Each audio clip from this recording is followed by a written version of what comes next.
আমরা এই মামলার শুরু থেকেই এই বিষয়টা নিয়ে প্রশ্ন উত্থাপন করেছি যে এখানে যে তদন্ত প্রতিবেদন বা যে ফর্মাল চার্জ এসেছে, ফর্মাল চার্জের যে ঘটনার বিবরণ এসেছে, এটা পুরোপুরি ওয়ান সাইডেড। জুলাই আগস্টে বাংলাদেশে যে ঘটনাগুলো ঘটেছে তার একটা দিক তাও প্রসিকিউশন নিজেদের মন গড়া ভাবে এখানে উপস্থাপন করেছে।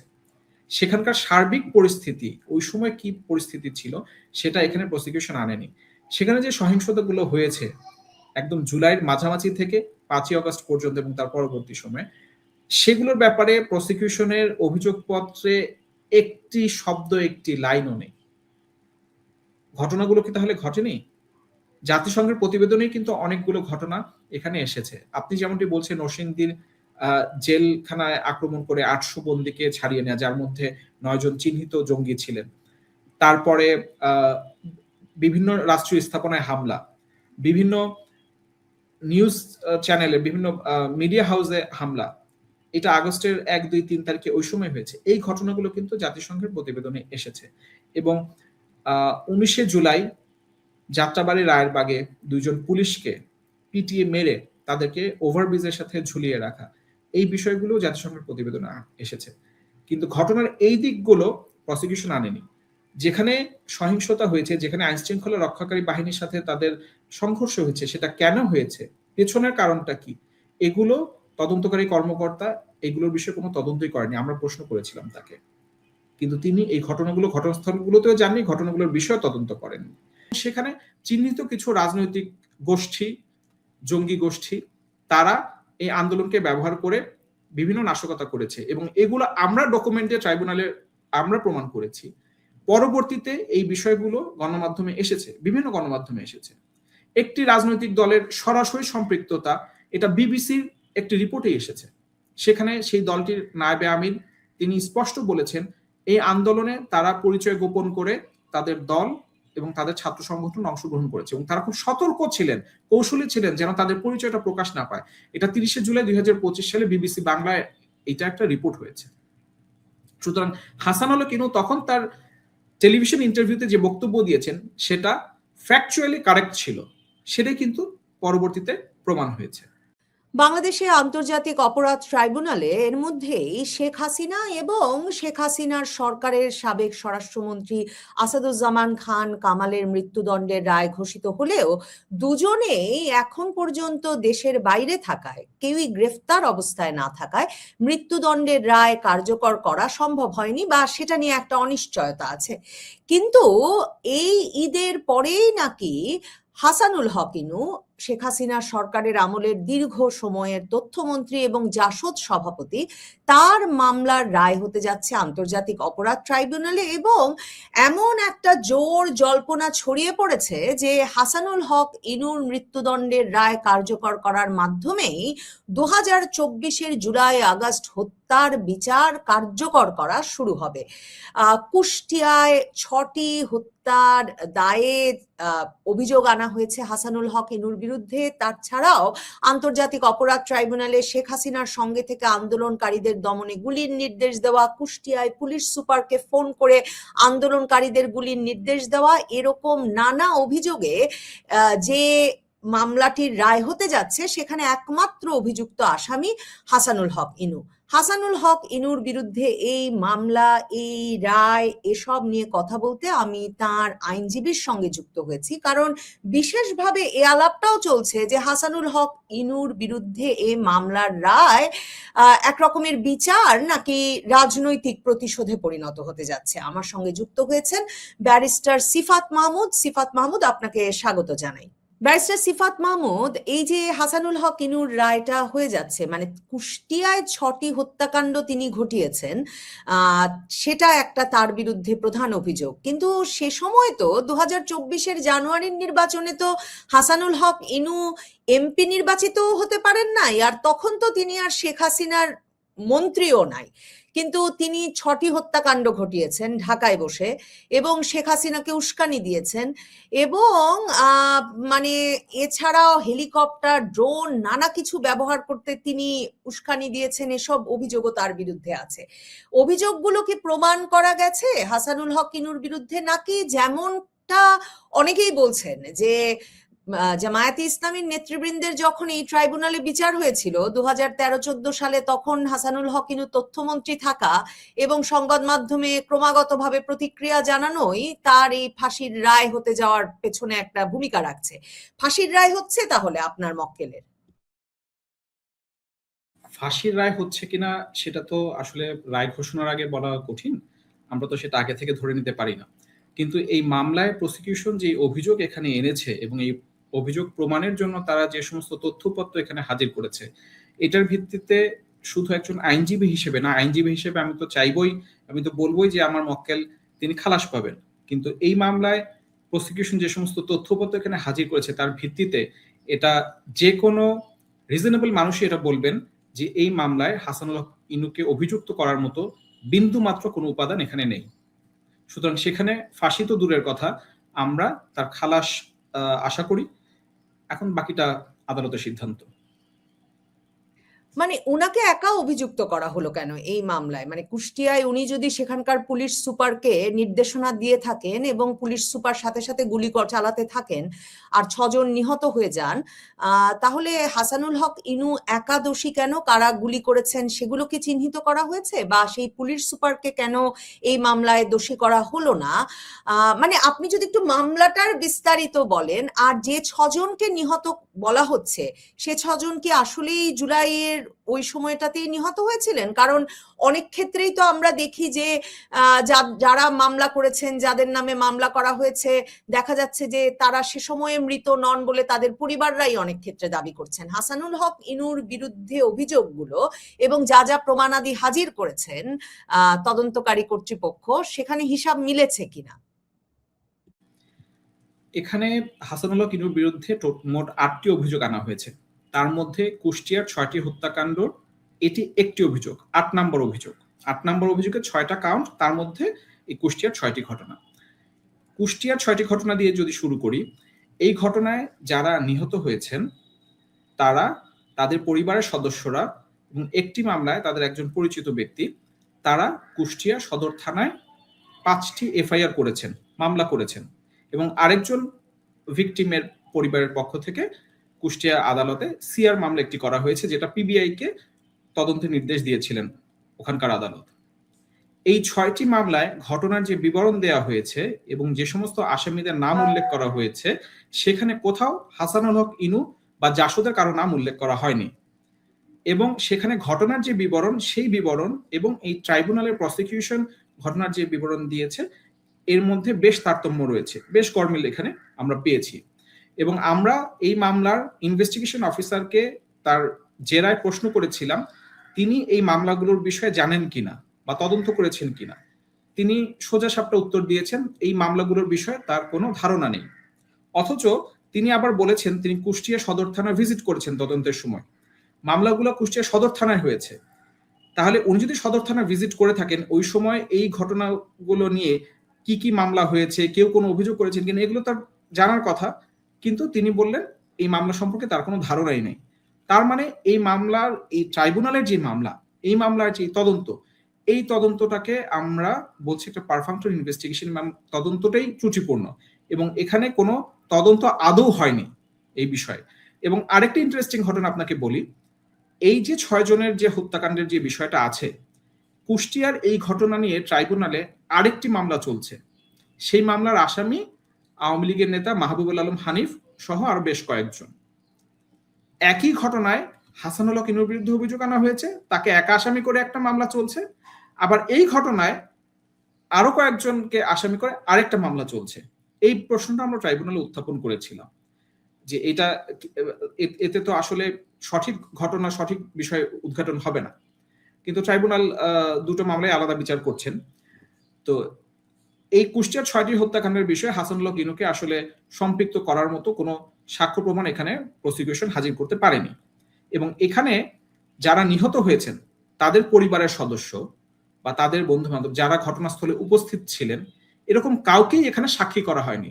আমরা এই বিষয়টাও ইনভেস্টিগেশন অফিসারকে জেরায় জিজ্ঞাসা করেছিলাম, তিনি বলেছেন তাদেরকে তিনি জিজ্ঞাসাবাদ করেছেন কিন্তু তাদেরকে সাক্ষী হিসেবে অন্তর্ভুক্ত করেননি। বিষয়টা একটু কেমন যেন হয়ে যাচ্ছে না?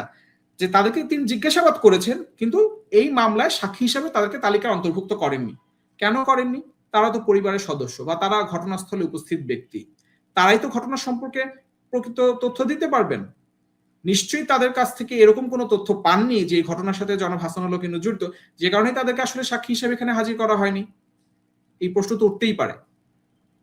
তাহলে সাক্ষী দিলেন এছাড়াও কারা? মানে হাসানুল হক ইনু যে দায়ী, সে সাক্ষী দিলেন কারা এখানে? কারণ মানে মামলার তদন্তকারী কর্মকর্তাও ৬টি হত্যা মামলা বিষয়ে তদন্ত করেন নাই, আপনাদেরকে আদালতে দাঁড়িয়ে বলেছেন। সাক্ষী হিসেবেও পরিবারের কাউকে আনা হয় নাই, পরিবার অন্যদেরকে অভিযুক্ত করে মামলা করেছেন। আর আমার আরেকটা প্রশ্ন, ওনারা তো বলছেন, মানে আন্তর্জাতিক অপরাধ ট্রাইব্যুনাল তো বলছেন যে ১৪০০ জনকে হত্যা করেছেন এই শেখ হাসিনার দোসরেরা, মানে হাসানুল হক ইনু সহ আওয়ামী লীগ নেতৃবৃন্দরা। তো ১৪০০ জন নিহত হয়ে থাকলে নিহত ব্যক্তি নিয়ে এত টানাটানি কেন? মানে একই ব্যক্তির কে হত্যার জন্য একবার হাসানুল হক ইনুর বিরুদ্ধে মামলা করতে হচ্ছে, একবার মাহবুবুল আলম হানিফের বিরুদ্ধে মামলা করতে হচ্ছে। যে আপনি ঠিকই বলেছেন, এখানে তো এই আইনগত ত্রুটিটা তো থেকেই যাচ্ছে, এবং সে কারণে আমরা মনে করি যে হাসানুল হক ইনু এই মামলা থেকে বেরিয়ে আসতে পারবেন। এবং আপনার এই ১৪০০ যে নিহত হওয়ার কথা বললেন, সেটাতে আমি আসার আগে কুষ্টিয়ার ঘটনার ব্যাপারটা একটু শেষ করে নেই। সেখানে কারা কারা সাক্ষী দিতে আসলেন? এই মামলায় প্রসিকিউশন মোট ১০ জন সাক্ষীকে উপস্থাপন করেছে। ১০ জনের মধ্যে ৩ জন হচ্ছেন, যাদেরকে আমরা পাবলিক উইটনেস বলি, তারা কুষ্টিয়া থেকে এসেছেন। এর মধ্যে ৪ জন কুষ্টিয়া থেকে এসেছেন। ৪ জনের মধ্যে একজন হাসানুল হক ইনুর কোনো নামই উচ্চারণ করেনি, তাকে আমরা ডিক্লাইন করেছি। বাকি ৩ জন হাসানুল হক ইনুর কথা বলেছেন। তারা বলছেন তারা সোশ্যাল মিডিয়াতে এবং গণমাধ্যমে তার বক্তব্য শুনেছেন, যে বক্তব্যের মাধ্যমে তিনি নাকি উস্কানি দিয়েছেন, প্ররোচনা দিয়েছেন, আদেশ নির্দেশ দিয়েছেন ইত্যাদি। এবং তার প্রধানমন্ত্রী শেখ হাসিনার সাথে তার টেলিফোন কনভারসেশন ওনারা শুনেছেন সোশ্যাল মিডিয়ার মাধ্যমে। এখানেও একটা বড় প্রশ্ন আছে, সেই বিষয়টাতে আমি পরে আসছি। প্রথমে আপনাকে বলি, যেই ৩ জন পাবলিক উইটনেস যারা তার নাম বলেছেন, এর মধ্যে ১ নাম্বার সাক্ষী যিনি, তিনি আবার কুষ্টিয়ার একটা মামলার বাদী। কুষ্টিয়া যে বললাম যে ৬টি মামলা হয়েছিল আগে, একটি মামলার বাদী। সেই মামলায় তিনি বলেছেন, ঘটনার বিবরণ দিয়েছেন যে ভিকটিম যিনি ডিসিজ, তিনি চাপাতির আঘাতে মারা গিয়েছেন। আর ট্রাইব্যুনালে এসে যখন সাক্ষী দিচ্ছেন, তখন তিনি বলছেন গুলির আঘাতে মারা গিয়েছেন। আবার তিনি জেরায় বলছেন যে হাসানুল হক ইনু ২০২৪ সালে এমপি নির্বাচিত হয়েছিলেন, অথচ এটা আমরা সবাই জানি, ইভেন প্রসিকিউশনও জানে, প্রসিকিউশনের ডকুমেন্টেই আছে যে ২০২৪ সালে নির্বাচনে হাসানুল হক ইনু তিনি নির্বাচনে এমপি হননি। এই ৩ জন সাক্ষীকে দিয়ে তারা কুষ্টিয়ার ঘটনাগুলো প্রমাণের চেষ্টা করেছে, কিন্তু তারা কেউই পরিবারের সদস্য নন। একজন আছেন, তিনি বলেছেন তিনি আন্দোলনে যোগ দিয়েছিলেন। আরেকজন এসে সাক্ষী দিয়েছেন, তিনি বলেছেন তিনি আন্দোলনের সমন্বয়ক ছিলেন। এই মোট ৩ জন সাক্ষী যারা নাম বলেছেন। এখন আসছি ১৪০০ নিহত হওয়ার যে অভিযোগ তার বিরুদ্ধে আনা হয়েছে সেটাতে। হাসানুল হক ইনুর বিরুদ্ধে বাকি যে ৭টি অভিযোগ আছে, সেই ৭টি অভিযোগের মধ্যে ২টো অভিযোগ আছে তিনি ভারত ভিত্তিক একটি নিউজ চ্যানেল মিরর নাও, সেখানে একটি ইন্টারভিউ দিয়েছিলেন।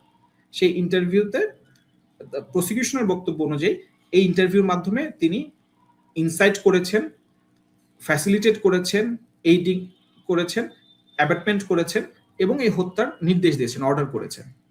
আরেকটিও একই ধরনের অভিযোগ আছে, সেখানে হচ্ছে নিউজ 24 চ্যানেলে তিনি একটা ইন্টারভিউ দিয়েছিলেন সেটাতে। আরো 2টো অভিযোগ আছে, তিনি গণভবনে 2টো মিটিংয়ে অংশগ্রহণ করেছিলেন। একটি হচ্ছে 19শে জুলাই, যেই মিটিং এর পরপরই ওই দিন রাতেই কারফিউ ঘোষণা করা হয়, এবং আরেকটি হচ্ছে পরবর্তীতে 29শে জুলাই, যেদিন জামাত নিষিদ্ধের সিদ্ধান্ত নেওয়া হয়।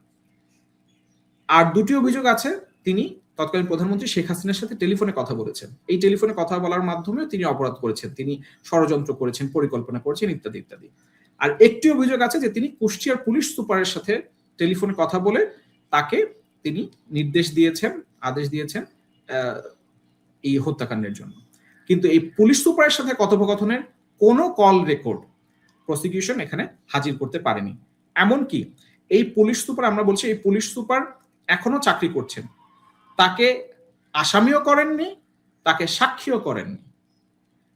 যার সাথে আমার কথোপকথনের জন্য আমাকে দোষারোপ করা হচ্ছে, তাকে আপনি আসামিও করলেন না, সাক্ষীও করলেন না, তার সাথে যে কথোপকথন সেটাও হাজির করতে পারলেন না, অথচ সেটার ভিত্তিতে সেই বিষয়ে আমার বিরুদ্ধে একটি অভিযোগ গঠন করা হলো। এখন আসি তার মিরর নাও এবং নিউজ 24-এ তার যে ইন্টারভিউ, সেই ইন্টারভিউতে কোথাও তিনি এই কোনো হত্যাকাণ্ড সমর্থন করে বা হত্যাকাণ্ডের পক্ষে কোনো ধরনের কোনো কথা বা আন্দোলন দমন করতে হবে, নির্যাতন করতে হবে, নিপীড়ন করতে হবে, এই ধরনের কোনো কথাবার্তা তিনি বলেননি। এটা এখনো সোশ্যাল মিডিয়াতে আছে এই ইন্টারভিউগুলো। তিনি সেখানে বারবার বলেছেন যারা কোটা সংস্কারের জন্য আন্দোলন করছে তাদের সাথে জনাব হাসানুল হক ইনুর কোনো বিরোধ নেই, বরং তিনিও বেশ কয়েকবার সোশ্যাল মিডিয়াতে এবং তার দলের পক্ষ থেকে পত্রিকায় গণমাধ্যমে বিবৃতি দিয়ে বলেছেন তারাও কোটা সংস্কার চান, কোটা সংস্কার হতে পারে, এটাতে সরকারের সাথে বা হাসানুল হক ইনুর ব্যক্তিগত অবস্থানের সাথে এবং আদালতের তখন যে অবস্থান ছিল তার সাথে আন্দোলনকারীদের সাথে তেমন কোনো পার্থক্য নেই এবং এটা সমাধান করা সম্ভব। কিন্তু যারা এই আন্দোলনের নামে বা আন্দোলনকে পুঁজি করে নাশকতা করেছে তিনি তাদের বিরুদ্ধে কথা বলেছেন এবং সেখানে চিহ্নিত কিছু রাজনৈতিক গোষ্ঠী, জঙ্গি গোষ্ঠী, তারা এই আন্দোলনকে ব্যবহার করে বিভিন্ন নাশকতা করেছে এবং এগুলো আমরা ডকুমেন্টে ট্রাইব্যুনালে আমরা প্রমাণ করেছি। পরবর্তীতে এই বিষয়গুলো গণমাধ্যমে এসেছে, বিভিন্ন গণমাধ্যমে এসেছে। একটি রাজনৈতিক দলের সরাসরি সম্পৃক্ততা, এটা বিবিসির একটি রিপোর্টে এসেছে। সেখানে সেই দলটির নায়েবে আমির তিনি স্পষ্ট বলেছেন এই আন্দোলনে তারা পরিচয় গোপন করে তাদের দল এবং তাদের ছাত্র সংগঠন অংশগ্রহণ করেছে এবং তারা খুব সতর্ক ছিলেন, কৌশলী ছিলেন যেন তাদের পরিচয়টা প্রকাশ না পায়। এটা 30শে জুলাই 2025 সালে বিবিসি বাংলায় এটা একটা রিপোর্ট হয়েছে। সুতরাং হাসানুল হক ইনু তখন তার টেলিভিশন ইন্টারভিউতে যে বক্তব্য দিয়েছেন সেটা ফ্যাকচুয়ালি কারেক্ট ছিল, সেটাই কিন্তু পরবর্তীতে প্রমাণ হয়েছে। এবং এই যে নাশকতা করেছে, যারা নাশকতা করেছে, এমনকি জাতিসংঘের যে প্রতিবেদনটা আছে জুলাই আগস্টের ঘটনা নিয়ে, সেই প্রতিবেদনের কিন্তু বারবার বিভিন্ন জায়গায় বলা হয়েছে মিক্সড ক্রাউড, ভায়োলেন্ট মব ইত্যাদি। তার মানে সেখানে শুধু সাধারণ আন্দোলনকারী যারা তারা ছিল না, এই মিক্সড ক্রাউড। আমরা ট্রাইব্যুনালে প্রশ্ন উত্থাপন করেছি যে তদন্তকারী কর্মকর্তা কি এটা আইডেন্টিফাই করার চেষ্টা করেছেন এই ঘটনাস্থলে গিয়ে যে এই মিক্সড ক্রাউডে কারা কারা ছিল? এই যে ভায়োলেন্ট মব বলা হচ্ছে, এই ভায়োলেন্ট মব কারা ছিল? তারা তো আন্দোলনকারী না। এই বিষয়টাকে খোলাসা করা তো একেবারে বেসিক প্রয়োজন আন্তর্জাতিক অপরাধ ট্রাইব্যুনালের, যে যদি আন্দোলনটা জামায়াত শিবিরেরই হয়ে থাকে তাহলে প্রতিপক্ষ রাজনৈতিক শক্তি হিসেবে আওয়ামী লীগ সেটা চিহ্নিত করে থাকলে সেটা কি করে উস্কানি হলো, এটা একটা প্রশ্ন। আর আপনি জাতিসংঘ রিপোর্টের কথা বলছিলেন, দেখেন জাতিসংঘ রিপোর্টে তো 1400 জন হত্যার কথা বলা হচ্ছে একেবারে জুলাইয়ের 1 তারিখ থেকে বোধহয় আগস্টের 15 তারিখ পর্যন্ত, এবং এখন পর্যন্ত 836 জনের গেজেট প্রকাশ করতে পেরেছে দুই সরকার মিলে, মানে ইউনূস সরকার, তারেক রহমান সরকার মিলে। এই তারেক রহমান সরকারও বোধহয় কদিন আগে আবার সংশোধন করেছে, কয়েকজনের নাম বাদ দিয়েছে তারা অন্যভাবে মারা গিয়েছেন বলে। তো এই যে এখনো 1400 জন হত্যার বিচার করে যাচ্ছে আন্তর্জাতিক অপরাধ ট্রাইব্যুনাল, সেটা তো বড় ধরনের ত্রুটি হিসেবে চিহ্নিত হবে আন্তর্জাতিক প্রেক্ষাপটে পরে। আপনি ঠিকই বলেছেন। আমরা এই প্রশ্নটাই ট্রাইব্যুনালে আমরাও একটা উত্থাপন করেছি এবং ট্রাইব্যুনালের আইনেই একটা বিষয় আছে যে tribunal facts of common knowledge judicial নোটিসে নিতে পারেন। সেইটার উপর ভিত্তি করে এবং ট্রাইব্যুনালের এই বিষয়ে অবজারভেশন আছে প্রিভিয়াস জাজমেন্টগুলোতে, তার উপর ভিত্তি করেই পরবর্তীতে পত্রপত্রিকায় যে সমস্ত খবর বেরিয়েছে এই নিহতদের গ্যাজেটের বিষয়ে, আমরা সেই বিষয়গুলো ট্রাইব্যুনালে তুলে ধরেছি। 1400 সংখ্যাটা তারা প্রত্যেকটা ফর্মাল চার্জে 1400 সংখ্যাটা নিয়ে এসেছে। এটার তাদের একটা মাত্র সোর্স আমরা আইডেন্টিফাই করতে পেরেছি, সেটা হচ্ছে জাতিসংঘের এই রিপোর্ট। কিন্তু সেই রিপোর্টে কিন্তু বলা হয়েছে যে এই বিষয়ে ফার্দার ইনভেস্টিগেশন প্রয়োজন, এটা কোনো ক্রিমিনাল ইনভেস্টিগেশন না। তারপরেও সেই ফিগারটাকে ধরেই তারা এখানে মামলাগুলো করছে এবং তারা যে গ্যাজেট এখানে দিয়েছে সেখানে 836, প্রথমে 834 জন একটা গ্যাজেট হলো, পরে আবার কিছু বাড়লো, বেড়ে আবার কিছু কমলো, কমে 836 জন। এবং এই 836 জনের গ্যাজেট হওয়ার পরেও আমরা পত্রপত্রিকায় বিভিন্ন রিপোর্ট দেখেছি, এমনকি রোড অ্যাক্সিডেন্টে মারা গিয়েছে সেও সেই তালিকায় আছে, বারে গিয়ে মদ পান করে মারা গিয়েছে সেও এই তালিকায় আছে। সুতরাং এই তালিকাটা ত্রুটিপূর্ণ। এবং এখানে আসলেই কতজন মারা গিয়েছে এবং তার মধ্যে কারা আইন শৃঙ্খলা রক্ষাকারী বাহিনীর গুলিতে মারা গিয়েছে, কারা অন্যান্য গুলিতে মারা গিয়েছে, কোনো কিছুই এখানে ক্লিয়ার নাই। এবং এই গেজেটের আরেকটা জিনিস আপনি দেখবেন, গেজেটটা যদি দেখে থাকেন, সেখানে ডেট অফ অকারেন্স এবং প্লেস অফ অকারেন্স নেই, শুধু নাম দেয়া আছে, বাবার নাম দেয়া আছে, তাদের স্থায়ী ঠিকানা, বর্তমান ঠিকানা। কে কোথায় কবে মারা গেল এটা কিন্তু নেই। এই প্রশ্নগুলো আমরা ট্রাইব্যুনালে রেখেছি। এখন এটা যেহেতু মামলাটা এখন রায়ের জন্য অপেক্ষমান আছে, এই বিষয়গুলো আমরা প্রত্যাশা করি নিশ্চয়ই বিচারক যারা আছেন তারা এই বিষয়গুলো বিবেচনা করবেন। এবং আমরা মনে করি যে এই মামলাটাই প্রথম মামলা এই জুলাই আগস্টের ঘটনাকে কেন্দ্র করে যেখানে একজন শীর্ষ রাজনীতিবিদের পক্ষে আমরা আসলে আইনগতভাবে লড়াই করতে পেরেছি। আপনি এর আগের যে মামলার কথা বললেন, শেখ হাসিনার যে মামলাটি, সেই মামলায় কিন্তু যারা রাজনীতিবিদ ছিলেন, শেখ হাসিনা এবং তৎকালীন স্বরাষ্ট্রমন্ত্রী, তাদের পক্ষের কোনো আইনজীবী সেখানে অ্যাপিয়ার করতে পারেননি। সেখানে রাষ্ট্র নিযুক্ত আইনজীবী সেখানে করেছে। সুতরাং সেখানে প্রপার ডিফেন্স হয়েছে কিনা সেটা একটা প্রশ্ন তো থেকেই যায়। তো এই মামলায়, জনাব হাসানুল্লাহ কিনুর মামলায় আমরা এই প্রশ্নগুলো ট্রাইব্যুনালে উপস্থাপন করেছি। যেহেতু এটা রায়ের জন্য অপেক্ষমান আছে, আমরা আশা করব যে মাননীয় বিচারক বৃন্দ যারা আছেন তারা এই বিষয়গুলো বিবেচনা করবেন।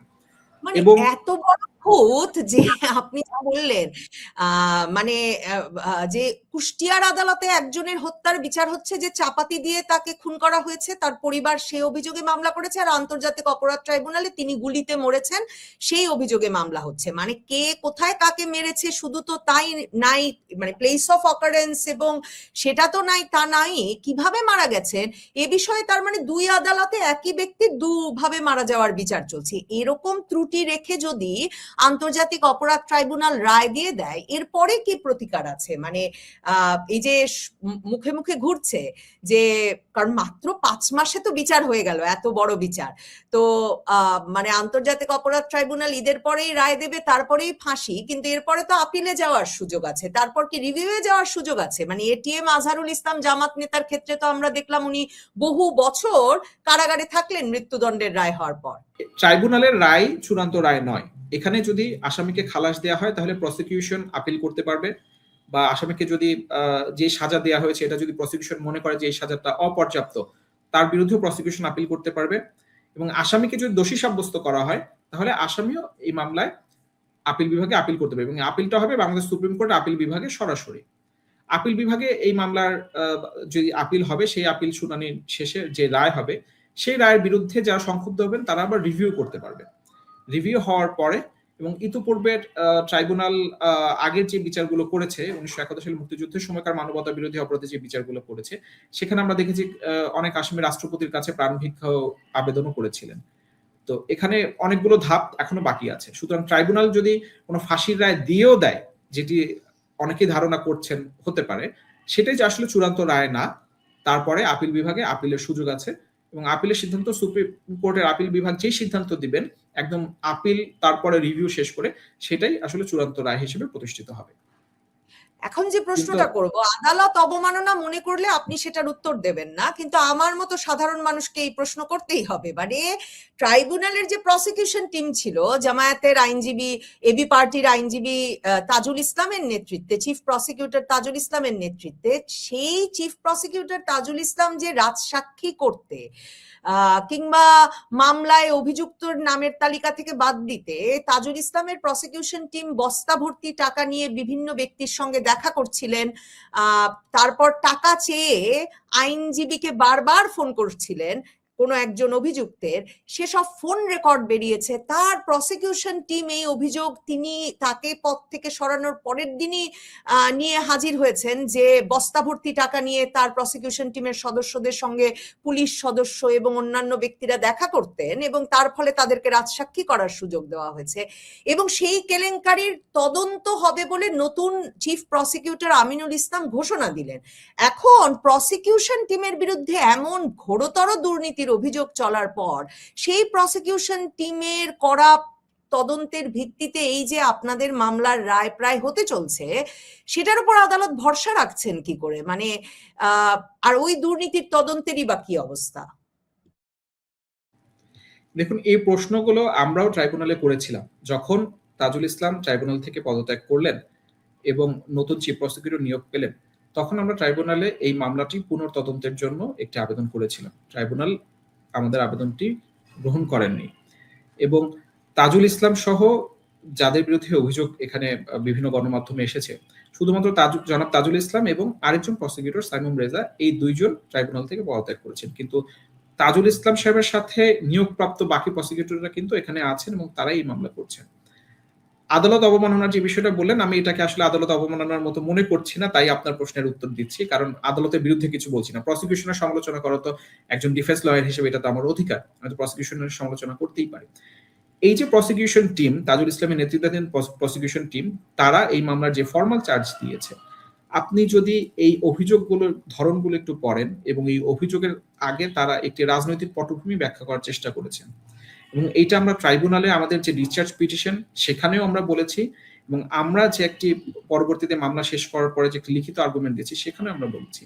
আমাদের কাছে পুরো বিষয়টাতেই মনে হয়েছে জনাব হাসানুল হক ইনু তার জামাতের বিরুদ্ধে, স্বাধীনতা বিরোধীদের বিরুদ্ধে যেই অবস্থান, সেই অবস্থানের কারণেই ওই জামাত এবং স্বাধীনতা বিরোধীদের মদতপুষ্ট যে প্রসিকিউশন টিম যারা ছিল, তারা এই মামলাটি একেবারেই রাজনৈতিক প্রতিহিংসামূলক এই মামলাটি তারা তার বিরুদ্ধে এখানে আনয়ন করেছে এবং এটার মাধ্যমে তারা জামাতকে গ্লোরিফাই করার চেষ্টা করেছে এবং জনাব হাসানুল হক ইনুর মতো একজন বীর মুক্তিযোদ্ধা যিনি বাংলাদেশের স্বাধীনতার ইতিহাসের সাথে ওতপ্রোতভাবে জড়িত, তাকে এখানে হেনস্থা করার জন্য এই কাজটি তারা করেছে।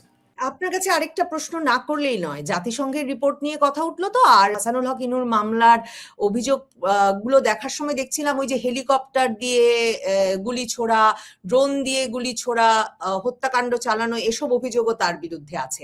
জাতিসংঘের রিপোর্টে কিন্তু স্পষ্টভাবে জাতিসংঘ বলেছে তারা কোনো প্রমাণ পায় নাই যে হেলিকপ্টার থেকে কোনো গুলি ছোড়া হয়েছে এবং সেখানে স্পষ্ট করে লেখা আছে যে বরং ওই যে কাঁদানে গ্যাসের যে লঞ্চার গুলো সেগুলো যখন হেলিকপ্টার থেকে ছোড়া হয় তখন অনেক সময় সাধারণ মানুষের মনে হয় যে গুলি ছোড়া হয়েছে এবং এখন পর্যন্ত কোনো বাহিনী স্বীকার করে নাই যে তারা গুলি চালিয়েছে।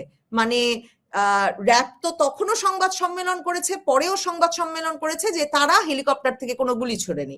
তাইলে কি সেনাবাহিনী ছুড়েছে? মানে বাহিনী চিহ্নিত করা হলো না, কারা গুলি ছুড়েছে ঠিক হলো না, কিন্তু হাসানুল হক ইনু কিংবা শেখ হাসিনা হেলিকপ্টার থেকে গুলি ছুড়িয়েছেন। মানে এটা কিসের ভিত্তিতে? এটার বিষয়ে কি প্রমাণ হাজির করেছেন তারা যে হেলিকপ্টার থেকে বা মানে উপর থেকে গুলি ছোড়া হয়েছে? এই হেলিকপ্টার থেকে গুলি ছোড়ার বিষয়টা, এটা একটা হাস্যকর অভিযোগ এবং এটার একমাত্র সূত্র তারা যেটা এখানে হাজির করেছে সেটা হচ্ছে তৎকালীন প্রধানমন্ত্রী শেখ হাসিনার সাথে হাসানুল হক ইনুর কথোপকথন। সেখানে একটা জায়গায় আছে প্রধানমন্ত্রী শেখ হাসিনা বলছেন যে উপর থেকে মারবে এবং হাসানুল হক ইনু এটা উনি যখন এটা রিপ্লাই দিচ্ছেন উনি বলছেন হ্যাঁ উপর দিয়ে সাউন্ড বোমা যাবে আর কি। এখানে কিন্তু কথাটা এখানে ক্লিয়ার, সাউন্ড বোমা, এখানে কিন্তু কোনো গুলি বা অন্য কোনো বোমা এই ধরনের কথা আসেনি। এখন এটাকে যেভাবে করে প্রসিকিউশন বলছে পুরোপুরি এটা মিস ইন্টারপ্রিটেশন। আমি দর্শক যারা আছেন আমি সবাইকে বলবো যে হাসানুল হক ইনু সাহেবের সাথে প্রধানমন্ত্রী শেখ হাসিনার যে কথোপকথন এটা কিন্তু সোশ্যাল মিডিয়াতে এখন আছে, ইউটিউবে আছে।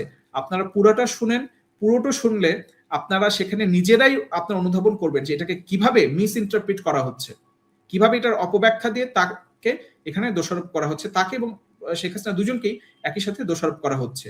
এবং আপনি রাইটলি বলেছেন যে জাতিসংঘের রিপোর্টে কিন্তু এটা আছে এবং এটা 5ই আগস্টের পরে যে পুলিশের যে আইজি এবং র্যাবের যে ডিজি তারাই জাতিসংঘ টিমকে তারাই কনফার্ম করেছেন যে হেলিকপ্টার থেকে কোনো ধরনের লিথাল উইপন বা বোমা এই ধরনের কোনো কিছু ব্যবহার করা হয়নি। সুতরাং এই অভিযোগটাও আমরা ট্রাইব্যুনালে উপস্থাপন করেছি এবং আমরা দৃঢ়ভাবে এখানে বলেছি যে এই অভিযোগটা প্রসিকিউশন প্রমাণ করতে পারেনি।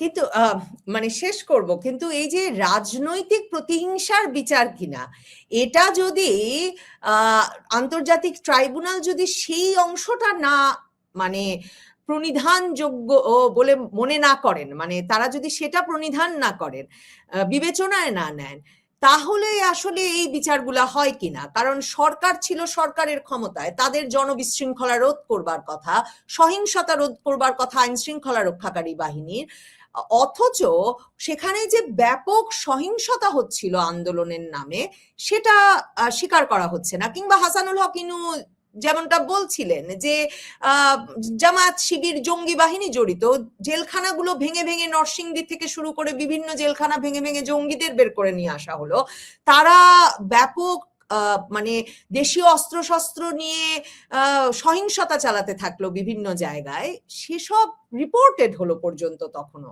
জামায়াত শিবির কৃতিত্ব স্বীকার করছে এসব ঘটনার এখন, মানে 5ই আগস্টের পর থেকেও। কিন্তু যারা সহিংসতা দমন করতে গেল, সরকারে ছিল, রাষ্ট্রীয় সম্পদ মানে রক্ষা করতে গেল, তাদের বিরুদ্ধে বিচার হচ্ছে। মানে এই প্রেমিসটা ঠিক না হলে, কোনটার বিচার হওয়া উচিত কোনটার হওয়া উচিত না, তাহলে আসলে সুবিচার কি হয়? আমরা এই মামলার শুরু থেকেই এই বিষয়টা নিয়ে প্রশ্ন উত্থাপন করেছি যে এখানে যে তদন্ত প্রতিবেদন বা যে ফর্মাল চার্জ এসেছে, ফর্মাল চার্জের যে ঘটনার বিবরণ এসেছে, এটা পুরোপুরি ওয়ান সাইডেড। জুলাই আগস্টে বাংলাদেশে যে ঘটনাগুলো ঘটেছে তার একটা দিক তাও প্রসিকিউশন নিজেদের মন গড়া ভাবে এখানে উপস্থাপন করেছে। সেখানকার সার্বিক পরিস্থিতি, ওই সময় কি পরিস্থিতি ছিল সেটা এখানে প্রসিকিউশন আনেনি। সেখানে যে সহিংসতাগুলো হয়েছে একদম জুলাইয়ের মাঝামাঝি থেকে 5ই আগস্ট পর্যন্ত এবং তার পরবর্তী সময়ে, সেগুলোর ব্যাপারে প্রসিকিউশনের অভিযোগপত্রে একটি শব্দ, একটি লাইনও নেই। ঘটনাগুলো কি তাহলে ঘটেনি? জাতিসংঘের প্রতিবেদনেই কিন্তু অনেকগুলো ঘটনা এখানে এসেছে। আপনি যেমনটি বলছেন নরসিংদীর জেলখানায় আক্রমণ করে 800 বন্দীকে ছাড়িয়ে নেওয়া, যার মধ্যে 9 জন চিহ্নিত জঙ্গি ছিলেন।